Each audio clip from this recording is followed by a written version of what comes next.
Bom dia. Essa reflexão de hoje é aqui em Campos de Jordão e é para o espaço do Evangelho. E o assunto de hoje é justificando desacertos. É do livro Um Modo de Entender. Então vamos refletir juntos uma carta de Paulo a Efésios, capítulo 4, versículo 29.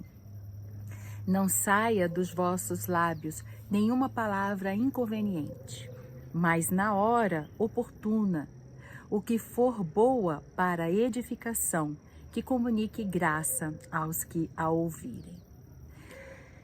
A palavra justificar, no dicionário, diz que é provar a inocência, dar fundamento a, mostrar que algo ou alguém está certo ou está com a razão. Hoje, Hamed nos convida a assumirmos as nossas responsabilidades pelas nossas escolhas. Muito bem. E o trabalho de hoje é trazer Deus, que muitas vezes o nosso inconsciente nós deixamos que ele more lá longe, em algum misterioso canto lá do universo, além das estrelas da Via Láctea, e por exceção visita a nossa Terra. Nós queremos hoje despertá-lo dentro de nós mesmos. A frase que Hamed nos fala, que nós costumamos dizer muitas vezes, é a vontade de Deus. É um antigo chavão que nós usamos para justificar, para provar a nossa inocência. Como diz o dicionário, diante de tudo aquilo que não queremos admitir ou queremos negar participação na escolha. Então utilizamos, diz Hamed, para não assumir compromissos de mudanças, né? Existe essa frase que eu falo sempre, mas é uma frase que para mim é importante. Quem não quer mudar para não sofrer, acaba sofrendo muito para mudar. É do livro Sucesso é Ser Feliz, do Dr. Robert Ciachik. Muito bem. Caminhos, amigos, quantos deles existem?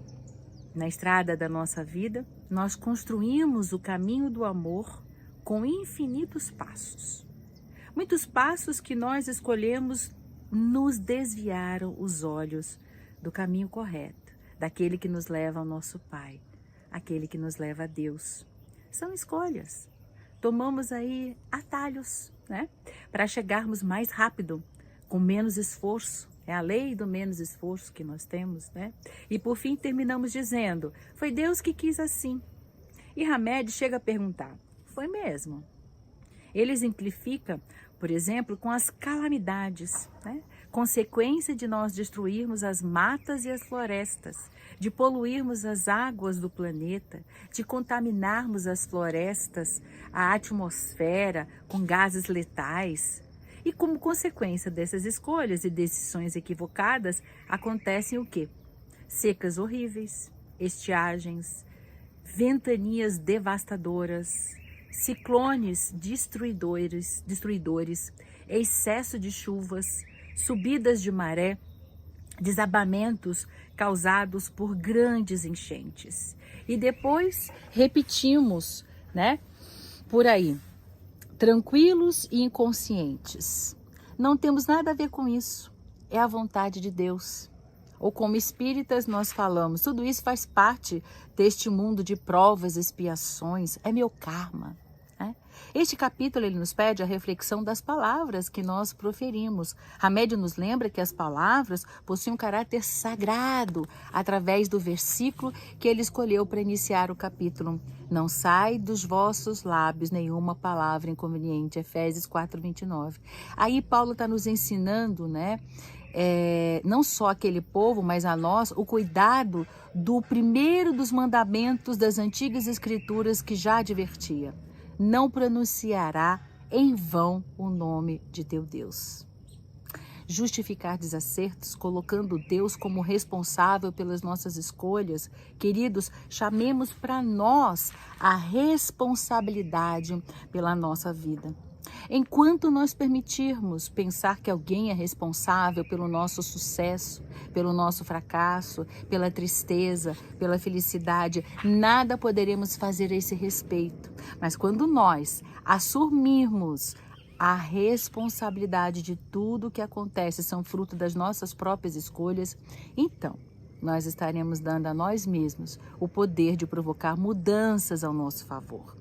Paulo mesmo disse que fez por ignorância, assumiu a responsabilidade, perdoou a si mesmo, entendeu humildemente a sua ignorância, mas entendeu, veja bem, que cada dia é sempre uma nova oportunidade de evolução, uma nova chance de fazermos novas escolhas. Hamed, no Renovando Atitudes, nos ajuda dizendo que, efetivamente, nosso caminho atual é o melhor que nós podíamos escolher, porque, em verdade, optamos por ele, naquela época, segundo o nosso nível de compreensão e de adiantamento. Então, queridos, aceitemos, sem condenação, todos os caminhos que nós percorremos. Todos eles foram válidos, se aprendermos a extrair elementos educativos, se usarmos cada desacerto como um tijolo que podemos usar para edificação, para a construção de nós mesmos. A vida não perdoa quem apenas enxerga problemas. E hoje, atualmente, as pessoas ficam enxergando problemas. É importante que nós procuremos as soluções. Está na hora de parar de justificar e começar a realizar. O John Lennon, um dos Beatles, escreveu: a vida é aquilo que acontece enquanto você faz planos. Atitude, coragem para ver que por que vivemos ignorando o significado dos nossos atos e impulsos, desvalorizamos o nosso processo evolutivo. Trazer para a nossa consciência que tudo que nos cerca é reflexo de nós mesmos. São criações nossas, que materializamos com os nossos pensamentos e convicções muitas vezes íntimas. Hamed fala de diversas situações que estamos distanciados muitas vezes da ética, no nosso dia a dia mesmo. Em decorrência disso, sofremos sérios desarranjos emocionais e ou psicológicos, onde escolhemos atalhos para compensar aquela pressão do desequilíbrio interno. E no final, alegamos que é a lei divina, cobrando o passado delituoso, atraindo obsessores, usando a vantilização do nome de Deus. Queridos, nós não somos marionetes movidas por meio de cordéis e manuseadas ocultamente por forças misteriosas e fora do nosso alcance. Nós estamos sempre escolhendo onde, como e com quem conviver. Hamed nos ensina que o livre-arbítrio significa a capacidade de pensar e também de agir. E vontade é sinônimo de arbítrio, um poder de ação essencial nas nossas vidas. E o movimento, queridos, é de caráter introspectivo. Mergulhamos no mundo interno, nós vamos descobrir caminhos que estão em desacerto. Aceitemos, nos perdoando, entendendo que o erro não deve ser considerado como uma perda definitiva, mas uma experiência de aprendizagem, que requer de nós tempo, prática, vontade e perseverança. Usemos cada vez mais Jesus, o nosso doce Rabi, o nosso mestre amado, que nos ensina a cada semana como participar da edificação, do levantamento do reino de Deus, aqui mesmo, no mundo de nós mesmos. Abraços fraternos.